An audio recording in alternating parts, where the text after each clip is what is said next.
Imaginem que a graduação em Engenharia Civil seja uma árvore e que os alunos sejam os frutos. O quarto período é uma ventania insana que vai chacoalhar esta árvore de todo jeito e só vai ficar quem for realmente firme, quem estiver realmente focado. Não estou dizendo isso para desanimar você que está iniciando a Engenharia Civil agora, tá? Mas realmente o nível de desistência no quarto período é bem elevado. Você já é inscrito no canal? Se não, se inscreva e ative o sino para que você seja notificado toda vez que for postado um vídeo novo no canal. Eu vou deixar na descrição, para você que não assistiu, a playlist para você poder assistir os feedbacks do primeiro período, do segundo, do terceiro e algumas videoaulas sobre algumas matérias específicas da engenharia civil. E se você já acompanhou os outros feedbacks, já me viu repetir várias vezes que para mim o primeiro período sempre será o mais difícil. Mas se você é uma pessoa normal, o quarto período com certeza vai ser mais difícil para você do que os 3 primeiros. O quarto período me tirou várias noites de sono, literalmente. Eu vou falar para vocês sobre cada uma das disciplinas que eu tive no quarto período de Engenharia Civil, beleza? Nós tivemos 5 disciplinas: Cálculo 3, Geologia aplicada à Engenharia, Física 3, Fenômeno dos Transportes ou Mecânica dos Fluidos e Resistência dos Materiais. Resistência dos Materiais, RESMAT. Guarde esse nome. Se você está iniciando engenharia agora, com certeza já ouviu falar nessa disciplina que amedronta todo mundo que está entrando no curso. Eu vou falar dela mais para o final, beleza? Vou falar primeiro sobre a disciplina Geologia aplicada à Engenharia. Em todos os períodos que a gente passa, tem aquela matéria que é considerada descanso para os alunos. Não é porque é fácil, é porque as que não tem cálculo, o que acontece? A gente acaba deixando para estudar no dia da prova, a gente acaba faltando algumas aulas dessa disciplina para poder estudar outras, porque é uma coisa que para estudar você precisa ler, né? Então você pode estudar em casa. Então a gente toma cuidado para não ser reprovado por faltas, né? Mas não tem aquela preocupação assim de... tem disciplinas, por exemplo, como resistência dos materiais, que se você perde os 10 primeiros minutos da aula, pode ir embora, cara. Não adianta ficar tentando ver o resto da aula, porque você não vai entender nada, sabe? E então, a cada período tem aquela matéria um pouco mais... como é que eu posso dizer? Mais flexível, né? Você pode ajustar melhor seus horários para poder estudar. E Geologia aplicada à Engenharia foi essa matéria do quarto período. O que a gente vê em Geologia? Bom, na Engenharia Civil a gente estuda muito sobre minerais, sobre rochas, tipos de solo. Não tem nenhum tipo de cálculo, tá? É só um estudo teórico mesmo sobre minerais, rochas, solo. E o que teve de interessante em Geologia aplicada à Engenharia foram as visitas técnicas, as quais eu não pude ir porque estava trabalhando. O pessoal teve, acho que 2 visitas técnicas. Uma foi na barragem de Irapé, aqui na região mesmo. E uma outra visita foi em Caetité, na Bahia. O pessoal visitou o Parque Eólico e acho que a única mina de urânio em atividade no Brasil, que fica lá em Caetité, na Bahia. O pessoal foi lá também, foi uma viagem de 3 dias. Eu fiquei querendo ir, mas não podia faltar o trabalho para ir, então fiquei só na vontade mesmo. Mas acho que o pessoal achou bem legal essa visita técnica. Quanto às notas, para mim foi bem tranquilo. A primeira prova de 20 eu tirei 17, a segunda de 20 eu tirei 18, e a terceira era uma prova de 30 pontos, eu consegui fechar aí nos 30. Beleza? E a próxima disciplina, Fenômenos dos Transportes, ou em algumas faculdades tem na grade com o nome de Mecânica dos Fluidos. Nessa disciplina, se você tem dificuldades quanto a unidades de medidas, ou você passa a ter facilidade ou você desiste logo. A gente trabalha o tempo todo com conversão de medidas. E a gente estuda muito a propriedade dos fluidos, né? Viscosidade, capilaridade. E temos muitas aulas práticas, né? De laboratório muito interessantes em mecânica dos fluidos. A gente começa também a se familiarizar com barômetros, manômetros, medidores de pressão, né? Já começa a ter uma base para o período posterior, onde veremos hidráulica. Ah, tá, não tinha falado em geologia, o total do semestre eu passei com 91 pontos.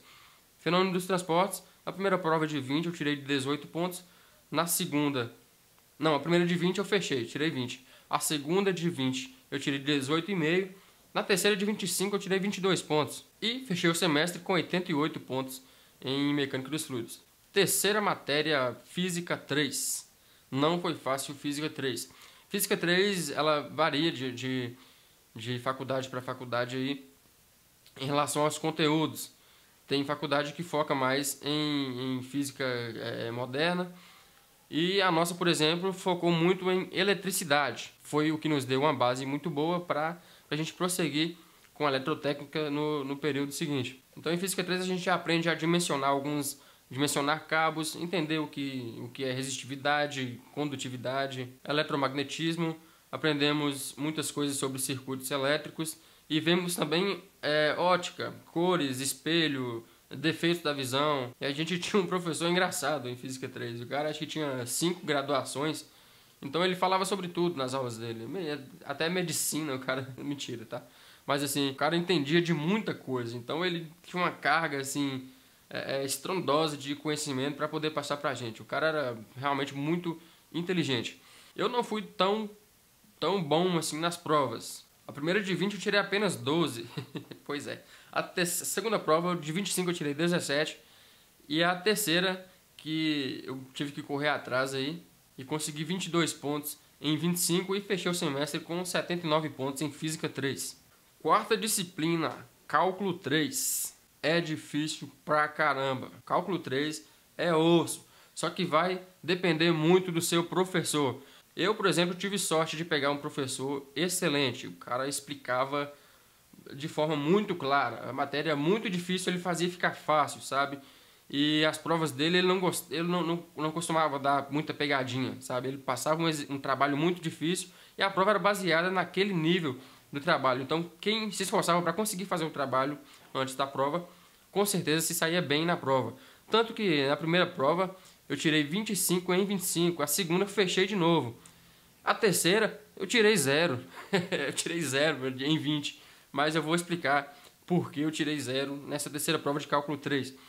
Mas assim, professor, volto a dizer, era excelente, espetacular o professor, o Arley, tamo junto. E o que a gente vê em Cálculo 3? Vai variar também, tá? De grade para grade aí das faculdades. Tem faculdade que dá até o Cálculo 4. Aí divide mais o conteúdo, fica um pouco mais leve para dividir em 4 módulos de cálculo. Nós temos até o Cálculo 3 só. Então, o Cálculo 3 a gente vê integral dupla, integral tripla, função potencial, equação diferencial, curva parametrizada, essas boiolagens de cálculo. Então, apesar de eu ter tirado 0 na última prova, na verdade, eu não tirei 0, tá? Eu não fiz a prova. Eu vou explicar por quê. No final do período, eu fiquei com 77,5 em Cálculo 3. Poderia ter sido melhor, claro. Se eu tivesse feito a prova, eu passaria com mais de 90, com certeza. E agora, a última é a temida resistência dos materiais. Altíssimo índice de reprovação. E por que isso acontece?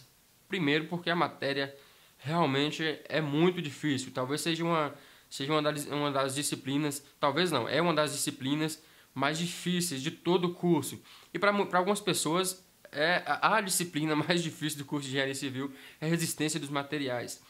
Então, principalmente se você não veio com uma base boa de mecânica geral, você vai ter muita dificuldade em resistência de materiais. Então, para você que está cursando mecânica geral, está começando a pegar aqueles princípios de momento, de deformação em materiais, já começa a focar muito nisso, porque você vai precisar muito disso em resistência dos materiais.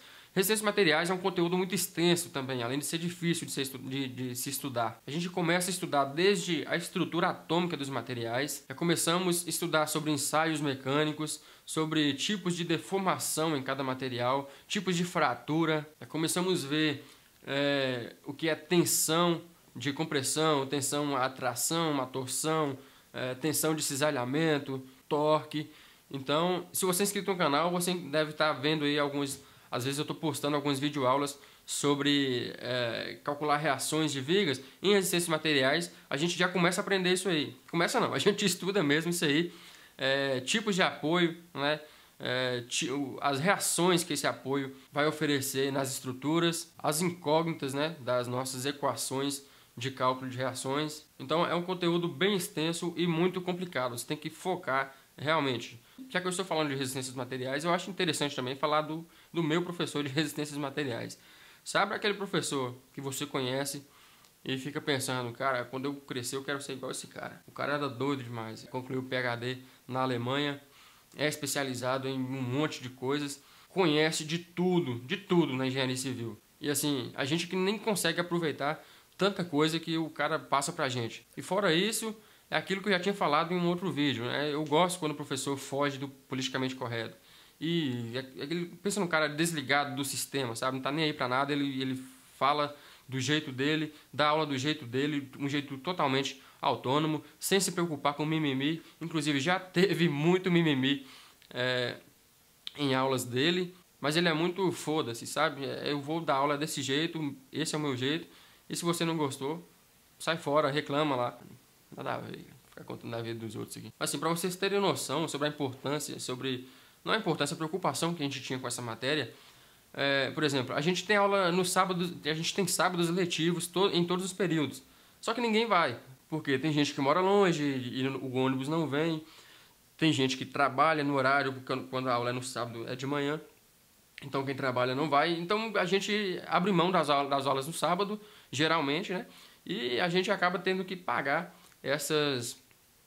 tem que correr atrás durante as aulas na semana para repor o conteúdo aí que seria passado no sábado. Porém, em resistência dos materiais, se o professor marcasse uma aula, sei lá, 2 horas da manhã, no meio do Pantanal, a turma inteira ia, dava um jeito, sabe? Faltava trabalho, pagava um avião e ia, sabe? Ninguém tinha coragem de faltar uma aula de resistências materiais. Inclusive, nós fizemos um trabalho muito bacana, o professor levou a gente lá no sábado, 1 hora da tarde, lá para o estacionamento da própria faculdade, onde tinha uns postes de luz e aqueles postes parafusados numa base de concreto no chão. E o nosso trabalho foi fazer todos os cálculos para poder dimensionar estes parafusos. É bem trabalhoso, a gente tem que considerar várias coisas, o vento, a região, o local onde o poste está instalado, material, um monte de coisa para poder fazer esse trabalho. E a gente estava lá, 1 hora da tarde, o sol rachando, estava lá no meio do estacionamento. E ele até que tentou marcar uma aula no shopping também para a gente fazer uns cálculos em cima dos pilares do shopping. Não deu por falta de tempo, mas assim, se ele marcasse no domingo, a turma toda estava lá. O cara conseguia prender realmente todo mundo e deixar focado em resistências materiais. Ainda assim, teve muita reprovação em resistências materiais 1. Tá? No próximo vídeo eu vou falar de resistência dos materiais 2, que foi o mesmo professor. Beleza, eu não tive tanta dificuldade em aprender, tá? Assim, não tive dificuldade para entender a matéria. Porém, nas provas eu não fui muito bem. Inclusive, eu fechei o semestre com 70 pontos em cima da risca, tá? A primeira prova, de 25, eu tirei 12 pontos. 12 pontos. O cara, ele não adulava muito nas provas também não, sabe? Ele ensinava tudo, não dava nada na prova que ele não tinha ensinado. Só que ele não adulava na prova não. Para ele, o cara tem que sair em resistências materiais realmente, sabe, tinindo. Fazia tempo que eu não falava isso, hein? Então na primeira prova eu tirei 12 de 25. Não é porque eu não tinha estudado, porque eu não sabia a matéria, não. Vacilo, erro idiota. Na terceira prova, de 25, eu de novo fiquei abaixo da média. Eu tirei 13,5. Só que essa segunda prova, pessoal, eu tava sabendo tudo, sabe? Sobre o conteúdo da prova. Tinha estudado muito, eu tinha ficado sem dormir o dia todo. À noite, eu trabalhei à noite, então eu já colei o dia todinho estudando. Era coisa assim que se você me perguntasse qualquer coisa sobre o conteúdo que ia cair na prova, eu sabia. Realmente sabia. Eu tirei 13,5 de 25, como assim você sabia o conteúdo e tirou uma nota dessa? Uma questão, o cara deu uma questão valendo 10 pontos, uma questão, e eu errei uma bobeira no início da questão, e por causa desse erro, era uma questão de um pilar, onde tinha 4 barras de ferro, e ele deu um peso em cima, e a gente tinha que calcular a tensão, né, de compressão e dimensionar essas barras de aço dentro do pilar. E eu errei, primeiramente, a área das barras. E quando você erra a área, todo o resto da sua questão vai ficar errada. Então eu perdi 10 pontos de bobeira. Eu sabia a questão, mas errei lá. Acho que estava muito tenso também, estava sem dormir. Então eu não percebi que eu errei. Acabei perdendo 10 pontos numa questão de uma prova valendo 25 pontos. Então tirei apenas 13,5, apesar de saber toda a matéria. Então quando chegou na terceira prova, o que eu falei? Agora tem que recuperar. Eu precisava de 13,5 pontos para poder chegar nos 70, para não precisar fazer prova substitutiva ou prova final. Até então nunca tinha feito e não era agora que eu queria fazer. Então na terceira prova eu fiz a mesma coisa. Não dormi, estudei muito mesmo. E a prova de cálculo 3 seria na mesma semana. Então eu não estudei mais cálculo 3, já tinha passado, né? Tinha fechado as 2 primeiras provas de cálculo 3, estava de boa. Desisti, abri mão da terceira prova de cálculo 3. Não por desleixo, mas por estar muito preocupado com resistência dos materiais. Precisava de 13,5 pontos em 25. Estudei igual um doido. E sabe quando eu tirei na prova? 13,5. Tá? De novo, estava sabendo de tudo. Estava sabendo muito. Só que na prova, alguma coisinha ou outra ali, meio que pegadinha, sabe? Acabou me pegando ali. E eu tirei justamente a quantidade de pontos que eu precisava para fechar com 70 pontos no semestre. Pois é. Então eu fiz a prova e quando chegou no dia da prova de cálculo 3, eu não estava nem com cabeça mais para fazer nada na faculdade, sabe? Tinha pirado o cabeção com resistência de materiais. Então eu nem compareci para fazer a prova de cálculo 3, porque para sair de casa, para tomar um 0 na faculdade, melhor tomar um 0 no conforto do meu lar assistindo Netflix. Mentira, nem tinha Netflix. Então tá explicado o 0 em cálculo 3 e tá explicado o terror que é resistência de materiais. Beleza, galera? Olha, esse foi o feedback do meu quarto período de engenharia civil. Se você gostou do vídeo, deixe seu like aí, compartilhem com a sua turma de amigos. E se você já está no quarto período, vou colocar alguns vídeos aqui falando sobre resolvendo algumas questões que vai te ajudar muito em resistência de materiais. Vou deixar o link aqui embaixo, tá, da playlist de engenharia civil para você ver os outros vídeos e fiquem ligados porque eu vou fazer feedback também dos próximos períodos sobre engenharia civil, beleza? Galera, fiquem com Deus, aquele abraço, fui!